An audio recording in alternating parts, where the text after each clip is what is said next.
Hi friends, welcome back to study classes. तो अगर मैं आपसे कहूं कि तीन चीजें अगर आप अपनी लाइफ में अपना लें, अगर आप अपनी एग्जामिनेशन की प्रिपरेशन में अपना लें, तो आप अपने एग्जाम को क्लियर कर सकते हैं। कोई भी एग्जाम की आप प्रिपरेशन कर रहे हो, स्टार्ट कर चुके हैं या फिर स्टार्ट करने वाले हैं, अगर आप ये तीन चीजें अपनी प्रिपरेशन का पार्ट बना लें तो you will definitely get successful in life. काफी सारे एग्जामिनेशन हो सकता है आप टारगेट कर रहे हो। हमारे साथ जो मेनली स्टूडेंट्स जुड़े हुए हैं वो यूजीसी नेट एग्जाम की तैयारी कर रहे हैं, असिस्टेंट प्रोफेसर एग्जाम की तैयारी कर रहे हैं, या फिर अपने कुछ पीएचडी से जुड़े एग्जाम की तैयारी कर रहे हैं। इसके अलावा भी बहुत से एग्जाम्स की आप तैयारी कर रहे हो सकते हैं। तो सभी एग्जाम्स जो आप अपनी लाइफ में देने वाले हैं, जो आपका गोल है, ड्रीम है, आप उन एग्जाम्स को देते हुए ये तीन चीजों को अपनाइएगा और आप डेफिनेटली सक्सेस अचीव कर सकते हैं। देखो, हमारे देश के अंदर, हमारे इंडिया के अंदर ना, पॉपुलेशन जो है उसकी भरमार है, टैलेंट की भरमार है, काबिल लोगों की भरमार है। और अगर आपको उसके अंदर पहचान बनानी है, नाम बनाना है, तो आपको कुछ एक्स्ट्रा करना पड़ेगा, कुछ ऐसी चीज करनी पड़ेगी जो कि आपको बाकियों से अलग बना सके, बाकियों से बेहतर बना सके, आपको सक्सेसफुल बना सके। तो कौन सी वो तीन चीजें हैं, आइए देखते हैं और जानते हैं कि अपनी एग्जामिनेशन के अंदर इन चीजों को कैसे हम अप्लाई कर सकते हैं। तो प्यारे दोस्तों, जो मेरा एक्सपीरियंस है वो मुझे ये बताता है कि ये तीन चीजें जो हैं वो आपको सक्सेसफुल बनाती हैं। Hard work, number one hard work, फिर है आपका कंसिस्टेंसी, और फिर है आपका परसेवरेंस। हंड्रेड्स ऑफ स्टूडेंट्स को हमने जेआरएफ के लिए मेंटर किया, काफी सारे और एग्जाम्स के लिए प्रिपेयर किया, और उनको जब हमने सक्सेसफुल होते हुए देखा और हमने अपनी लाइफ में जो एक्सपीरियंस किया, उसके अकॉर्डिंग हमें जो समझ में आया कि अगर आप ये तीन चीजों को ध्यान में रखेंगे अपनी लाइफ में, अपनी प्रिपरेशन के दौरान ये तीन चीजों को ध्यान में रखेंगे, तो आप अपनी सक्सेस जो है, अपने गोल जो है उसको अचीव कर लेंगे। कौन कौन सी तीन चीजें, मेरे साथ साथ आप बोलिए। देखो, अगर आप इन चीजों को अपनाना चाहते हो ना, तो एक बार मेरे साथ साथ आप बोलिए। पहला है आपका हार्डवर्क है, फिर कंसिस्टेंसी है, और फिर पेर्सेवरेंस है। आपको ये तीनों चीजें, जी हाँ, आपको ये तीनों चीजें जो हैं अपनी लाइफ के अंदर अपनानी होंगी, अपने स्टडी प्लान के अंदर अपनानी होंगी। तभी आप जो है एग्जाम को क्रैक कर पाएंगे और अपना जो गोल है, जो जेआरएफ का गोल है, उसे आप अचीव कर पाएंगे। आपको गोल हमेशा बड़ा रखना चाहिए, छोटा गोल मत रखिए, गोल बड़ा रखिए। जेआरएफ का गोल रखकर चलिए, रैंक 1 का गोल रख के चलिए, और उसके लिए मेहनत कीजिए, जान लगा दीजिए, और साथ में हमेशा आपके साथ हम मौजूद रहेंगे, आपको मोटिवेट करने के लिए, मेंटर करने के लिए। देखो, यहां पे एक बहुत अच्छी बात लिखी गई है। क्या लिखा है यहां पर? लिखा गया, success is no accident. Success ऐसा नहीं है कि तुक्के से मिल जाती है। हाँ, कभी कभार तुक्के लग जाते हैं, बट हमेशा ऐसा नहीं होगा और सबके साथ ऐसा नहीं होगा।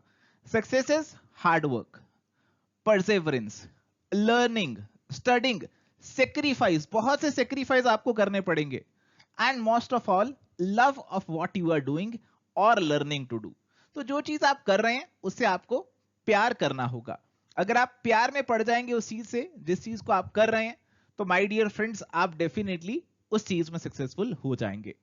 तो प्यारे दोस्तों, इन तीन जो की इंग्रेडिएंट्स हैं हमारे, उनके ऊपर आपके साथ डिटेल में चर्चा करते हैं और आपको बताते हैं कि आप अपने एग्जाम में कैसे इन चीजों को अपना सकते हैं। तो सबसे पहला इंग्रेडिएंट है जी हार्डवर्क। हार्डवर्क आप सभी समझते हैं कि आपको मेहनत करनी है। You have to work really hard to crack any examination. हमारे इंडिया में बहुत कंपटीशन है, पॉपुलेशन बहुत है, बहुत से काबिल लोग हैं, और अगर आपको उनसे आगे निकलना है तो you definitely need to work hard. Specially अगर आप जनरल कैटेगरी से आ रहे हैं, तो प्यारे दोस्तों, आपको तो बहुत ज्यादा मेहनत करनी है। देखो, यहां पे लिखा गया, work hard in silence and let success make the noise. तो अगर आप अभी मेहनत कर रहे हो, मेहनत की स्टेज में हो, तो आपको भी ढिंडोरे पीटने की जरूरत नहीं है। You need not announce to the world कि आज मैंने ये पढ़ाई करी, आज मैंने वो पढ़ाई करी। आप केवल अपनी पढ़ाई पे फोकस कीजिए, ज्यादा उन लोगों से इंटरेक्ट कीजिए जो कि आपकी पढ़ाई से, आपके गोल से जुड़े हुए हैं। और जब आप सक्सेसफुल हो जाएंगे ना, लोग आपके गुणगान ऑटोमेटिकली गाने लगेंगे। Your success will definitely make the noise. तो शांति से चुपचाप मेहनत करनी है, और आप जब सक्सेसफुल होंगे तो आपके गुणगान अपने आप हो जाएंगे। The noise will reach everyone. तो हार्डवर्क के अंदर क्या मेन चीजें हमारे पास आती हैं, हमारे एग्जाम के कंटेक्स्ट में बात करते हैं। तो सबसे पहले तो आता है जी in depth study of the syllabus. अगर सिलेबस की अच्छे से पढ़ाई नहीं करोगे तो आप सक्सेसफुल नहीं हो सकते। तो यहां पे आपको जो आपके सभी यूनिट्स हैं सिलेबस के अंदर, उनकी डिटेल में पढ़ाई करनी है। डिटेल में पढ़ाई करनी है, ऐसा नहीं कि ऊपर ऊपर से बस एक बार देख लिया कि क्या सब चीजें हैं और एग्जाम जा कर दिया है। अगर आपको सच्ची में रैंक 1 लाना है तो सोचिए कि रैंक 1 लाने वाला क्या चीजें करता होगा। रैंक 1 लाने वाला कभी कोई ऐसा नहीं करता होगा कि पूरे यूनिट छोड़ के चला गया, आधा सिलेबस छोड़ के चला गया, मॉक टेस्ट लगाए बिना चला गया। तो जो रैंक 1 लाने वाला है वो तो सारे सिलेबस की अच्छी से पढ़ाई करके जाएगा ही जाएगा। उसके बाद और वो क्या करेगा, वो प्रीवियस ईयर पेपर भी जरूर सॉल्व करेगा। तो आपको भी करने होंगे अगर आप रैंक 1 चाहते हैं। तो जो भी हमारे प्रीवियस ईयर के एग्जाम्स हैं उनको आप जरूर सॉल्व कीजिए, पिछले 7-8 सालों के एग्जाम्स को जरूर सॉल्व कीजिए। फिर आता है जी लॉट्स ऑफ प्रैक्टिस। प्रैक्टिस करने से ही आप परफेक्ट बनते हैं। Practice leads to perfection. अगर आपने पढ़ाई कर ली बट उस पढ़ाई को एक्चुअल में प्रैक्टिस नहीं किया तो आप सक्सेसफुल नहीं हो पाएंगे। आपने गाड़ी चलानी सीख ली बट गाड़ी चलाने की प्रैक्टिस आपने नहीं करी तो आप कभी गाड़ी सही से नहीं चला पाएंगे। तो प्रैक्टिस करनी तो बहुत जरूरी है। तो अपने आप को ऐसे सवाल जो हैं वो सॉल्व करवाइए अपने से, जो आपके एग्जामिनेशन से जुड़े हुए हैं। मॉक टेस्ट लगाइए। एवर स्टडी क्लासेस भी आपके लिए बहुत से मॉक टेस्ट लेकर आया है, आप उनको भी लगा सकते हैं। उससे क्या होगा कि आपका कॉन्फिडेंस बिल्डअप होगा और जो गलतियां आप एग्जाम में जाकर करते हैं वो आप पहले ही कर देंगे और यहां पे उन पे वर्क करेंगे कि वो गलतियां एग्जाम में मेरी जाकर ना हो। तो हार्ड वर्क करना है तो आपको ये 3 चीजें करनी पड़ेंगी। इन 3 चीजों के बिना आपका एग्जाम कभी क्लियर नहीं होगा। अब आते हैं जी सेकंड इंग्रेडिएंट की तरफ। सेकंड इंग्रेडिएंट है आपका कंसिस्टेंसी। कंसिस्टेंसी अगर बहुत ही साधारण भाषा में बोलूं तो आपको रेगुलरिटी बनानी बहुत जरूरी है। अगर आप रेगुलरिटी नहीं मेंटेन करेंगे, हैफजार्ड मैनर में पढ़ाई करेंगे कि कभी उठाकर कुछ पढ़ लिया, यूट्यूब पे जो भी लेक्चरर जो भी टीचर कोई पढ़ा रहा है कुछ भी पढ़ा रहा है बस आप वो पढ़ने लग गए, है ना, सारा दिन आप ऐसे ही करते रहते हैं। तो यहाँ पे आपने पढ़ाई तो करी बट वो बहुत ही एक हैफजार्ड मैनर में करी, उसमें कोई कंसिस्टेंसी नहीं है, उसमें कोई प्रॉपर प्लानिंग नहीं है, एक सिस्टमेटिक तरीके से आपने पढ़ाई नहीं करी। तो कंसिस्टेंसी होना भी बहुत जरूरी है। देखो कंसिस्टेंसी के अंदर एक तो आपको डेली रेगुलरिटी बनानी जरूरी है और एक सिस्टमेटिक तरीके से पढ़ाई करनी जरूरी है। यहां पे भी एक और अच्छी बात लिखी हुई है। क्या लिखा हुआ है? Success is neither magical nor mysterious. कहा गया कि सक्सेस मैजिकल और मिस्टीरियस नहीं है। सक्सेस जादू नहीं है कि जादू किया और आपको सक्सेस मिल गई। Success is the natural consequence of consistently applying the basic fundamentals. जो मैंने आपको पीछे 3 बेसिक फंडामेंटल बताए ना, आप उनको कंसिस्टेंटली रेगुलर बेसिस पे अप्लाई करेंगे तो आप सक्सेसफुल हो जाएंगे। अगर आपने ये सारी चीजें अच्छे से करी हैं, अपने दिल पे हाथ रख के अपने से पूछिए, अगर आपने वो सारी चीजें अच्छे से कर ली हैं तो यकीन मानिए आप डेफिनेटली इस एग्जाम को क्रैक कर लोगे। कोई भी एग्जाम की आप तैयारी कर रहे हैं, you will definitely crack it. तो सबसे पहले मैंने आपको बताया कि रेगुलरिटी होनी बहुत जरूरी है। आप कोशिश कीजिए कि डेली आपको कुछ टाइम निकालना है अपने पढ़ाई के लिए, स्टडी के लिए। अगर आप वर्किंग है तो थोड़ा कम टाइम निकाल सकते हैं, बट अगर आप केवल पढ़ाई कर रहे हैं तो अच्छे खासे 6 से 8 घंटे आप निकाल सकते हैं अपनी पढ़ाई के लिए, और रेगुलर बेसिस पे निकालिए। ऐसा मत कीजिए कि एक दिन आपने 12 घंटे पढ़ाई कर ली और एक दिन आपने केवल आधा घंटा पढ़ाई करी। ऐसा मत कीजिए। इससे बेहतर है कि आप डेली 6 घंटे पढ़ाई कर लीजिए, है ना। एक रेगुलरिटी, एक रूटीन बनाना बहुत जरूरी है। अगर आप किसी चीज को अपनी हैबिट बना लेंगे ना, ऐसा कहते हैं ना कि किसी चीज को अगर आप रेगुलरली 15 दिन के लिए कर रहे हो तो आपके ऑटोमेटिकली रूटीन में आ जाती है। तो एक बार आपने उसको अपना रूटीन बना लिया तो फिर ऑटोमेटिकली आप जो है उस रूटीन को फॉलो करने लगेंगे। और अगर किसी दिन आपको वो रूटीन नहीं फॉलो होगा, आपको अंदर से ही अच्छा नहीं लगेगा। तो रेगुलरिटी बहुत जरूरी है। फिर आता है जी गोल की क्लैरिटी। आपको अपनी गोल की क्लैरिटी होनी चाहिए कि मुझे लाइफ में ये करना है। अगर आपको अभी नहीं पता कि फाइनली मुझे क्या करना है, तो कुछ चीज तो पता होगी ना कि मुझे फिलहाल अभी मेरा ये गोल है। अभी मेरा गोल है कि मुझे ये एग्जाम क्लियर करना है और मुझे पीएचडी करनी है। पीएचडी करने के बाद क्या करना है वो बाद में सोचेंगे, है ना। अगर वो क्लैरिटी नहीं है तो कोई बात नहीं। अगर आपकी क्लैरिटी बिल्कुल क्लियर है कि हाँ मुझे पीएचडी करके भी यहां जाना है वहां जाना है, तो वो सब सही है। फिलहाल अपना गोल जो है वो एक बना लीजिए कि मेरा फिलहाल ये गोल है और उसको मुझे अचीव करने के लिए मेहनत करनी है। तो यहां पे हमने गोल बना लिया कि मेरा गोल है कि मुझे जेआरएफ लेकर आना है, दिस इज माय गोल। और अपने आप को हमेशा याद दिलाते रहिए कि मेरा ये गोल है और उसके लिए मुझे मेहनत करनी है। ऑटोमेटिकली अगर आप उसके लिए मेहनत नहीं करेंगे और कुछ और चीज करेंगे तो आपको अंदर से गिल्टी फीलिंग आनी शुरू हो जाएगी। जैसे मैं पर्सनली बताऊं तो मेरा ये गोल होता है कि मेरे को आपके साथ आपके लिए क्वालिटी कंटेंट इकट्ठा करना है, आपको बेस्ट से बेस्ट देना है। और अगर मैं कभी नहीं कर पा रहा या मैं कुछ और चीज कर रहा हूं तो मेरे दिमाग में ऑटोमेटिकली आ जाता है कि नहीं मुझे ये नहीं करना, मुझे जो मेरा गोल है उसी पे फोकस करना है, उसी पे काम करना है, और ऑटोमेटिकली मैं अपने गोल की तरफ वापस चला जाता हूं। और इसके साथ साथ देखिए, आपको डेली गोल बनाने बहुत जरूरी है। डेली मॉर्निंग में आप उठते हैं तो डिसाइड कीजिए आज मुझे क्या पढ़ाई करनी है, आज कितने टॉपिक खत्म करने हैं, कितने घंटे में पढ़ने वाला हूं। तो आप डिसाइड कर सकते हैं, अगर आपने 6 घंटे पढ़ना है तो डिसाइड कीजिए कि 6 घंटे में आप क्या क्या पढ़ेंगे। देखो 6 घंटे बहुत ज्यादा होते हैं। 6 घंटे के अंदर पता है कितने मिनट होते हैं? 360 मिनट्स होते हैं। अगर आप एक सब्जेक्ट को आधा घंटा भी देना, आप कितने यूनिट पढ़ सकते हैं डेली? आप डेली 12 यूनिट पढ़ सकते हैं। बहुत टाइम होता है 6 घंटे के अंदर भी। और यहां मैं मानता हूं कि आपको ऐसा नहीं करना कि 6 घंटे केवल एक ही चीज पढ़ो, आप इन 6 घंटे में अलग अलग चीजों को पढ़ो। देखो पर्सनली जब मैं पढ़ाई करता था तो मैं बहुत ही छोटे समय में ज्यादा चीजों को कवर करने की कोशिश करता था। जैसे अगर मेरे पास 3 घंटे अवेलेबल हैं तो मेरा टारगेट रहता था कि भाई इन 3 घंटे जो है ना मेरे पास, मैं इसको आधे आधे घंटे के स्लॉट्स में बांट लेता हूं। मेरे पास स्लॉट्स निकल कर आ गए, 6 स्लॉट्स निकल कर आ गए। उन 6 स्लॉट्स में मैं 6 अलग अलग चीजें पढ़ता था। उससे क्या होता था कि मैं कभी बोर नहीं होता था। नहीं तो क्या होता है कि अगर आप एक ही चीज को 6 घंटे पढ़ोगे ना, आप कुछ टाइम बाद ऑटोमेटिकली बोर होना फील करोगे। आप सोचोगे कि यार यही चीज पढ़ी जा रहे हैं, बोर हो गए, आपकी एफिशिएंसी डाउन हो जाएगी। बट अगर आप ये सोचोगे ना कि आधे घंटे में बस ये चीज पढ़नी है, तो आप उस चीज को स्टार्ट करोगे, इंटरेस्ट आएगा, और फिर आपके दिमाग में आएगा कि ये चीज अब मेरी खत्म होने वाली है, इस पे मेरा आधा घंटा खत्म होने वाला है, तो फटाफट से मैं जो मुझे करना चाहिए मैं वो फटाफट कंप्लीट करता हूं, और फ्रेश माइंड से वो आप सारी चीजें पढ़ लोगे। और फिर आधे घंटे में आपके पास कुछ नया होगा पढ़ने के लिए, फिर आप उस पर फोकस कर सकते हो। तो ऐसे डिवाइड कीजिए। आप आधा घंटा नहीं रखना चाहते, 1 घंटा रखिए। तो ऐसे करके डिवाइड कीजिए और फिर अपनी पढ़ाई कीजिए। और साथ ही जब आप अपने गोल को अचीव कर लेते हैं ना, तो अपने आप को थोड़ा सा रिवॉर्ड भी कीजिए, अपने आप को थोड़ी सी ट्रीट दीजिए। जो चीज आपको पसंद है आप वो कर सकते हैं।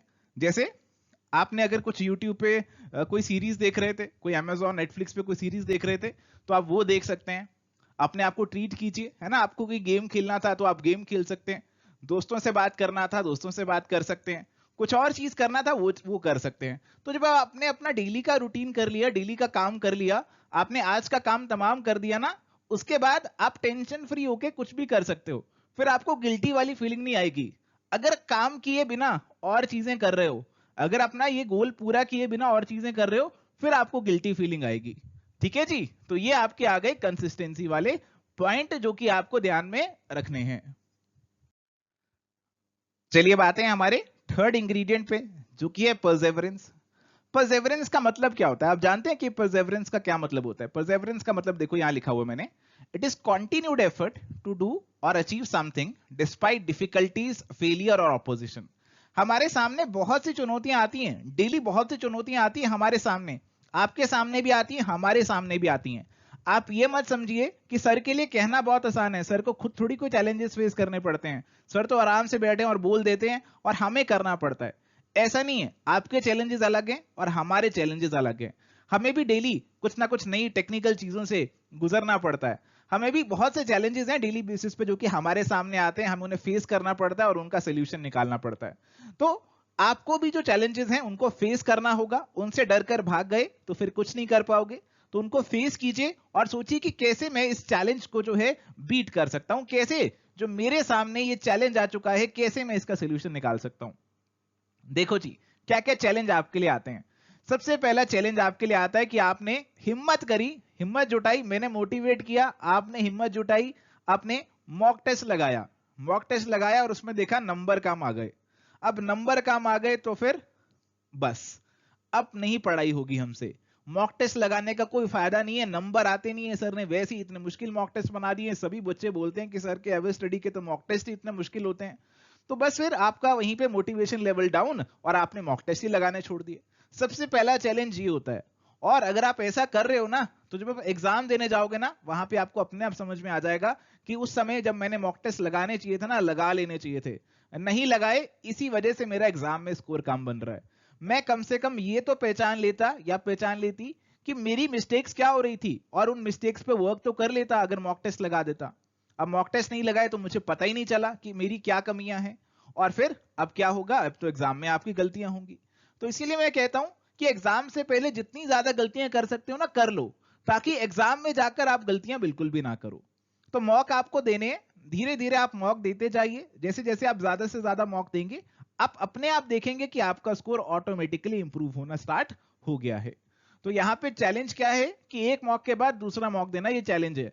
तो दूसरा मॉक जरूर दीजिए, दूसरा, तीसरा, चौथा, जैसे आप देते रहेंगे धीरे धीरे आपके स्कोर में इंप्रूवमेंट आपको देखने को मिलेंगी। दूसरा चैलेंज बहुत ही रीसेंट चैलेंज है, एग्जाम पोस्टपोन हो रहे हैं। कोविड के टाइम पे बहुत पोस्टपोनमेंट हुई, तो यहाँ पे पॉजिटिव एटीट्यूड कैसे बनाए रखें? हमें लगता है कि एग्जाम तो कंडक्ट ही नहीं हो रहा, एग्जाम कराने वाला एग्जाम को लेकर सीरियस ही नहीं है, तो हम सीरियसनेस कैसे ला पाएंगे? देखो, आपके लिए ये जो एग्जाम है ये आपकी लाइफ का एक बहुत बड़ा एग्जाम है। पहले तो आपके एग्जाम एक साल के अंदर दो दो बार हो जाया करते थे, अब एक साल के अंदर एक बार ही आपको एग्जाम देने का मौका मिल रहा है। तो अगर उसमें भी आप ऐसा सोचकर एग्जाम को सीरियसली अटेम्प्ट नहीं करेंगे तो यहाँ पे आपका बहुत सा कीमती समय वेस्ट हो जाएगा। देखो यहाँ पे देखो, अगर आपका ये एग्जाम क्लियर नहीं हुआ, ठीक है, आपको वेट करना पड़ेगा। आपने 6 महीने वेट किया इस एग्जाम को क्लियर करने में, है ना, 6 महीने आपने वेट किया, उस 6 महीने की वैल्यू बहुत ज्यादा है। आप समझते हो ना कि time is equal to money, आपका जो टाइम है वो पैसे के बराबर है। अगर आप जेआरएफ क्लियर कर लेते तो इन 6 महीनों के अंदर अगर आपको 30,000 रुपए महीना मिलता ना, 30,000 रुपए पर महीना मिलता, तो कितना मिल जाता आपको? 1,80,000 मिल जाता। और सोचिए कि अगर आप ये जेआरएफ खत्म करने के बाद जल्दी अपनी जॉब ज्वाइन कर लेते, जल्दी जल्दी टॉप पे पहुंच जाते अपनी जॉब पे, 6 महीने ज्यादा जॉब कर लेते। अगर 6 महीने आप ज्यादा जॉब करते, उस समय की आपकी सैलरी कितनी होगी जब आप रिटायर होने वाले होंगे? उस समय की सैलरी आपकी, एज्यूम करता हूं, 1,50,000 होगी, ठीक है जी। तो वहां के 6 महीने लगाइए, कितने हो गए? 9 लाख रुपए हो गए ये आपके। तो आपने 6 महीने में 9 लाख रुपए का नुकसान भी आपने यहां पे कर लिया, तो काफी नुकसान आप कर रहे हैं। इसीलिए एग्जाम को लेकर आप सीरियस रहिए, एग्जाम कराने वाला एग्जाम ले लेगा, उसकी चिंता मत रखिए। आप अपनी तरफ से 100% प्रिपेयर रहिए कि जब भी एग्जाम हो जाए मैं तैयार हूं। और ये मत सोचिए कि आपने अगर आज तैयारी कर ली तो आप 2 महीने बाद भी उसी तैयारी से एग्जाम को लिख सकेंगे, आप चीजों को भूल जाएंगे। तो कंटिन्यूटी बनाए रखना बहुत जरूरी है, डेली बेसिस पर मॉक्स लगाइए, रिवीजन कीजिए, प्रैक्टिस कीजिए, तभी आपका फ्लो बना रहेगा, आपके दिमाग में चीजें फ्रेश रहेंगी और तभी आप एग्जाम को यहां पे अच्छे से दे पाएंगे। इसके बाद एक और चैलेंज आता है, हम अपने दोस्तों को देखते हैं। मैं पढ़ रहा था, आपने जो यूट्यूब पे हमें कमेंट्स दिए, फीडबैक दिए, आपके कुछ कॉल्स भी आए, कुछ मैसेजेस आए, तो उससे मुझे पता लगा कि आप ये सब चैलेंजेस फेस कर रहे हैं, है ना। तो वहीं से मैंने ये निकाला। आपने कहा जी कि हम देखते हैं कि हमारे जो फ्रेंड्स हैं उनको जॉब मिल गई है, फ्रेंड्स हमारे सेटल डाउन होने शुरू हो गए हैं और हमारी लाइफ में अभी कुछ अता पता ही नहीं है कि हम क्या करने वाले हैं, क्या नहीं करने वाले। देखो, एक चीज कहूंगा आपसे, every big thing takes time, है ना। कुछ भी अगर आप अच्छा कर रहे हैं तो उसमें टाइम लगता है। अगर आपने मैगी बनानी है ना तो मैगी 2 मिनट में बन के तैयार हो जाती है, बट अगर आपने बिरयानी बनानी है तो उसके लिए मेहनत करनी पड़ती है। आपके फ्रेंड जो है ना, हो कोई बात नहीं, उनको जॉब मिल गई, सेटल डाउन होने शुरू हो गए, कोई दिक्कत वाली बात नहीं है, पर आप यहाँ पे कुछ बड़ा अचीव करना चाहते हैं और कुछ बड़ा अचीव करने के लिए थोड़ा सा टाइम ज्यादा ही लगेगा।